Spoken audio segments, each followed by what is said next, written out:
औज़ुबिल्लाहिमिनश्शैतानिर्रजीम बिस्मिल्लाहिर्रहमानिर्रहीम। अस्सलाम वालेकुम dear students, I am your physics teacher Shahid Nadeem.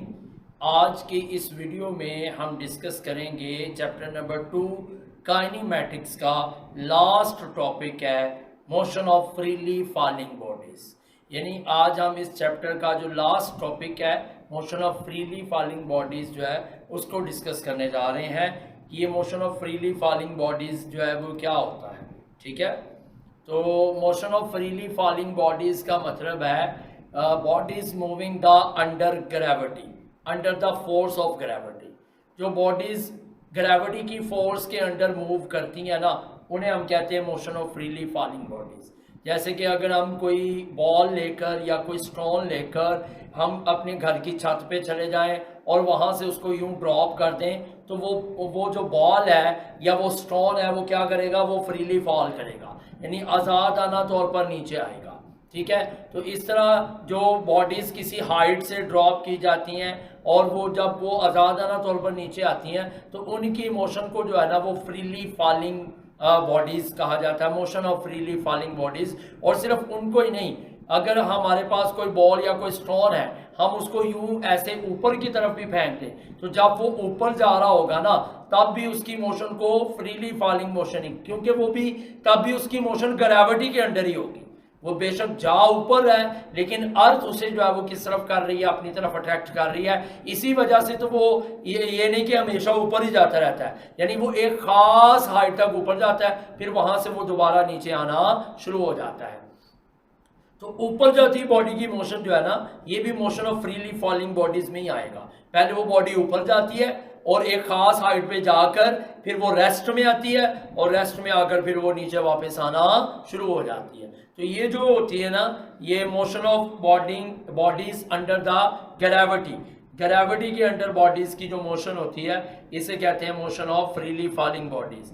तो motion of freely falling bodies का मतलब क्या है? Motion of freely falling bodies का मतलब है motion of bodies under the force of gravity, under the force of gravity, यानी ग्रेविटी की फोर्स के जेरे असर बॉडीज की जो मोशन होती है उस मोशन को क्या कहते हैं? Motion of freely falling bodies. ठीक है, इसके बारे में सबसे पहले जिस साइंटिस्ट ने नोटिस लिया था वो साइंटिस्ट था गलीलियो, जो कि न्यूटन का को साइंटिस्ट था। यानी न्यूटन और गलीलियो जो है ना, ये दोनों को साइंटिस्ट थे और दोनों जो है ना वो मिलकर एक ही रिसर्च सेंटर में जो है ना वो रिसर्च किया करते थे।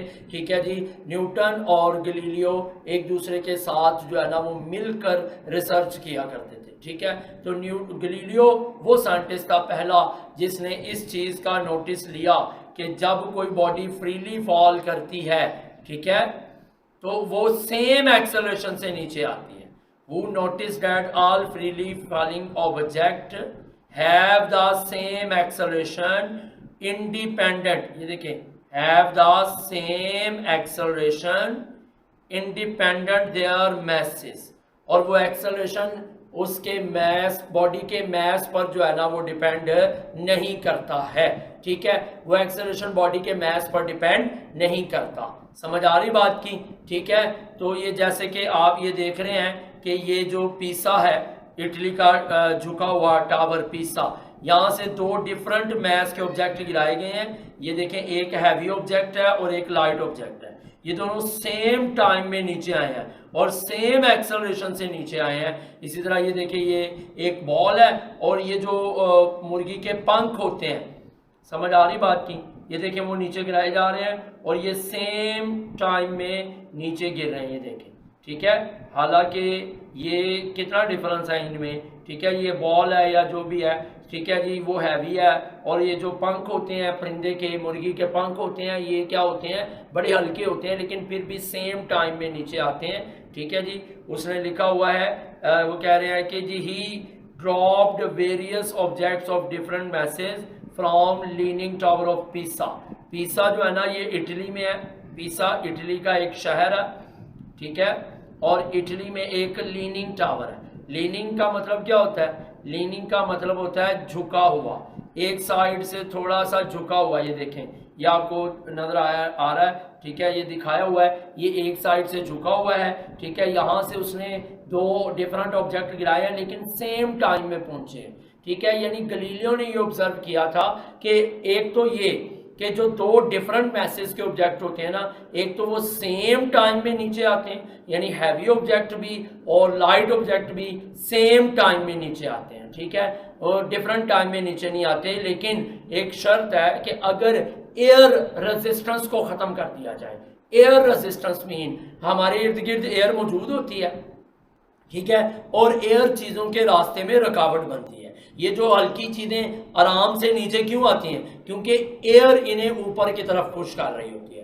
भारी चीज़ें जल्दी आ जाती हैं क्योंकि वो एयर जो है ना वो उन्हें इतना ज़्यादा पुश नहीं कर सकती। लेकिन हल्की चीज़ों को, जैसे ये मुर्गी का पंख है या किसी परिंदे के पंख होते हैं, फिदर होते हैं, समझ आ रही बात की, ठीक है जी, इनको जो है ना वो बड़ी आसानी से पुश करती हैं, लिहाजा वो आहिस्ता आहिस्ता जो है ना वो यूँ करते हुए नीचे आते हैं। समझ आ रही बात की, ठीक है। लेकिन इसका अगर एयर फ्रिक्शन को ख़त्म कर दिया जाए, गलीलियो ने कहा अगर एयर रिमूव कर दी जाए, एयर की रुकावट नहीं होगी, तो फिर जो लाइट ऑब्जेक्ट है और हैवी ऑब्जेक्ट है ये सेम टाइम में नीचे आएंगे, ठीक है। और जब नीचे आ रहे होते हैं तो इनकी वेलोसिटी में चेंज आ रहा होता है, और जब वेलोसिटी में चेंज आ रहा होता है तो क्या पैदा होता है? एक्सेलरेशन पैदा होता है, ठीक है। लेकिन वो गलीलियो कह रहा है कि इनमें जो एक्सेलरेशन पैदा होना है वो सेम एक्सेलरेशन पैदा होता है जितना हैवी मैस के ऑब्जेक्ट में पैदा होता है, उतना ही लाइट मैस के ऑब्जेक्ट में पैदा होता है। यानी ये पैदा होने वाला एक्सेलरेशन जो है ये मैसेज से इंडिपेंडेंट होता है, ये मैस पर डिपेंड नहीं करता, ठीक है। यानी एक तरफ 1000 किलोग्राम की बॉडी है, एक तरफ 1 किलोग्राम की बॉडी है, दोनों बॉडी को जब नीचे गिराएंगे, कहाँ 1000 किलोग्राम, कहाँ 1 किलोग्राम, ठीक है, एक बहुत लाइट बॉडी है, एक बहुत हैवी बॉडी है, लेकिन दोनों जब नीचे आएंगी तो उनका एक्सेलरेशन सेम होगा। यानी जितना एक्सेलरेशन जो है वो 1000 किलोग्राम वाली बॉडी में पैदा होगा, उतनी एक्सेलरेशन जो है वो 1 किलोग्राम वाली बॉडी में पैदा होगा। समझ आ रही बात की, ठीक है जी। और ये जो चीज़ है ये मैं पहले ही बता चुका हूँ, he found that all of them reached the ground at the same time, same time में नीचे आते हैं, ठीक है। लेकिन ये कब पॉसिबल होता है वो मैंने बता दिया, जब एयर रिमूव कर दी जाए। अगर एयर रिमूव नहीं की जाएगी तो फिर ऐसा पॉसिबल नहीं है। एयर रेजिस्ट करेगी, लाइट बॉडीज को भी रुकावट देगी, हैवी बॉडीज को भी, लेकिन लाइट बॉडीज को ज्यादा रुकावट देगी, फिर वो आहिस्ता आहिस्ता नीचे आएंगी। लेकिन जो हैवी बॉडीज है उनको रुकावट कम देगी, वो जल्दी नीचे आ जाएंगी, ठीक है। लेकिन अगर एयर को खत्म कर दिया जाए, एयर रिमूव कर दी जाए, तो फिर लाइट बॉडी और हैवी बॉडी सेम टाइम में नीचे आएंगे और सेम एक्सेलरेशन से नीचे आएंगे, ठीक है। और उनके एक्सेलरेशन को ग्रेविटेशनल एक्सेलरेशन कहा जाता है। तो अब हम ग्रेविटेशनल एक्सेलरेशन के बारे में ही डिस्कस करने लगे हैं कि ग्रेविटेशनल एक्सेलरेशन जो है वो क्या होता है। समझ आ रही बात की, ठीक है। The acceleration of freely falling bodies, freely falling bodies का एक्सेलरेशन, फ्रीली फॉलिंग बॉडीज में यानी वो बॉडीज जिनको आजादाना तौर पर ऊपर से नीचे गिराया गया, ड्रॉप किया गया, ठीक है, उन बॉडीज में पैदा होने वाला एक्सेलरेशन कहलाता है ग्रेविटेशनल एक्सेलरेशन। क्योंकि ये ग्रेविटेशनल वर्ड जो है ना, ठीक है, ये ग्रेविटी से निकला है। ग्रेविटेशनल वर्ड किससे निकला है? ग्रेविटी। और ग्रेविटी किसे कहते हैं? ग्रेविटी कहते हैं force of attraction of earth, ठीक है। ग्रेविटी किसे कहते हैं? Force of attraction of earth, earth की अट्रैक्शन की फोर्स, ठीक है। तो आपको मैंने टॉपिक के शुरू में बताया कि motion of freely falling bodies का क्या मतलब है, कि वो बॉडीज जो फ्रीली मूव कर रही हैं नीचे की तरफ या ऊपर की तरफ। तो जब कोई बॉडी ऊपर से नीचे फ्रीली आती है या फ्रीली नीचे से ऊपर जाती है तो वो ग्रेविटी के अंडर मूव कर रही होती है। ग्रेविटी किसे कहते हैं? अर्थ की अट्रैक्शन की फोर्स को ग्रेविटी कहा जाता है। तो वो ग्रेविटी के अंदर मूव करती है, ठीक है, और उसकी मोशन को क्या कहते हैं? फ्रीली फॉलिंग बॉडीज की मोशन, ठीक है। तो ये जो उन बॉडीज का जो एक्सेलरेशन होगा ऊपर से नीचे आती हुई बॉडीज में फ्रीली, सीढ़ियों से नहीं, ऐसे नहीं कि सीढ़ियों से आ रहा है, वो नहीं, फ्रीली यानी आजादाना तौर पर गिरती हुई बॉडी। समझ आ रही है? ऊपर से नीचे आती हुई बॉडी या नीचे से फ्रीली ऊपर जाती हुई बॉडी, समझ आ रही है? इन दोनों में पैदा होने वाला एक्सेलरेशन जो है वो क्या कहलाएगा? Gravitational acceleration. और उस एक्सेलरेशन को स्मॉल जी से रिप्रेजेंट करते हैं, ठीक है। और जी चूंकि ग्रेविटेशनल एक्सेलरेशन है, एक्सेलरेशन वेक्टर क्वांटिटी है, लिहाजा जी को आप लिख के इसके ऊपर एरो भी लगा सकते हैं, या जी लिख के इसके ऊपर बार लगा दें, ठीक है जी। या फिर जो है ना वो आप जी को बोल्ड करके लिख सकते हैं। तीनों तरीकों में से किसी तरीका से लिखा जा सकता है। और इसकी वैल्यू तमाम बॉडीज के लिए सेम होती है। और कितनी होती है? 10 मीटर पर सेकेंड तकरीबन हर बॉडी के लिए, ठीक है। हैवी से हैवी बॉडी के लिए भी इसकी वैल्यू यही है, और लाइट से लाइट बॉडी के लिए भी इसकी वैल्यू यही है, क्योंकि इसकी वैल्यू मैस पर डिपेंड नहीं करती है। लिहाजा हैवी बॉडी के लिए भी इसकी वैल्यू यही होती है, और जो लो बॉडी लाइट बॉडी होती है उसके लिए भी इसकी वैल्यू यही होती है, क्योंकि ये मैस पर डिपेंड नहीं करता है। हाँ, पॉजिटिव और नेगेटिव हो सकती है, ठीक है। वो बॉडीज जो फ्रीली डाउन आ रही होती हैं, आजादाना तौर पर नीचे आ रही होती हैं, उनके लिए जी की वैल्यू पॉजिटिव ली जाती है। समझ आ रही बात की?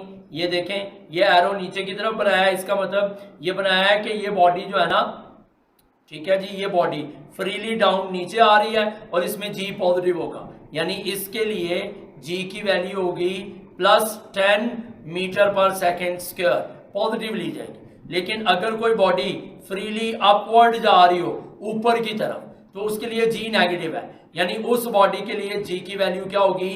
-10 मीटर पर सेकेंड स्क्वायर। वजह, ऊपर से नीचे आती बॉडी के लिए जी पॉजिटिव क्यों होता है और नीचे से ऊपर जाती हुई बॉडीज के लिए जी नेगेटिव क्यों होता है? उसकी रीजन ये है कि जब बॉडी ऊपर से नीचे आ रही होती है ना, तो वो फोर्स की डायरेक्शन में आ रही है, क्योंकि ग्रेविटी उसे नीचे खींच रही है, फोर्स नीचे की तरफ लग रही है, लिहाजा बॉडी भी नीचे आ रही है। तो जब बॉडी नीचे आ रही है तो फोर्स की डायरेक्शन में आ रही है, और जब बॉडी फोर्स की डायरेक्शन में आती है तो इसका मतलब है वेलोसिटी इंक्रीज हो रही है। और हमने पढ़ा जब वेलोसिटी इंक्रीज हो रही हो तो एक्सेलरेशन पॉजिटिव पैदा होगा, चाहे वो लीनियर एक्सेलरेशन हो चाहे वो ग्रेविटेशनल एक्सेलरेशन हो, ठीक है। लीनियर एक्सेलरेशन जो हमने पीछे पढ़ा है इसी चैप्टर में, जिसको हम स्मॉल a से रिप्रेजेंट करते हैं। समझ आ रही बात की?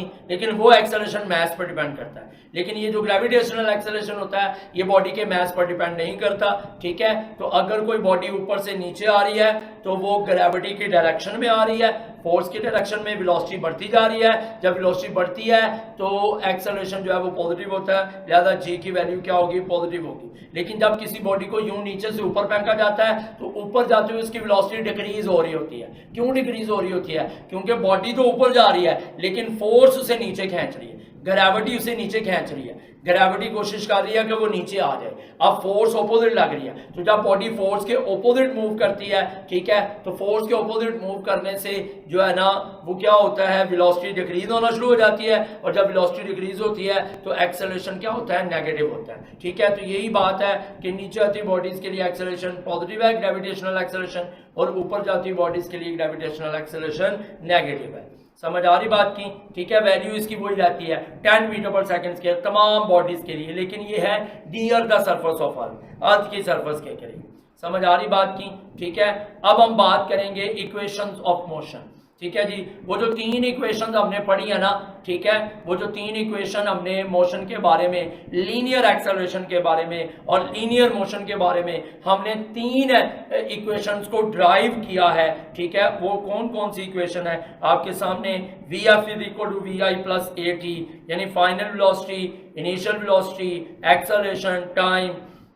सेकेंड इक्वेशन क्या है? S = VIT + 1/2 AT², ठीक है, यहाँ स्क्वायर आना है। समझ आ रही बात की? थर्ड इक्वेशन क्या है? 2AS = VF² - VI²।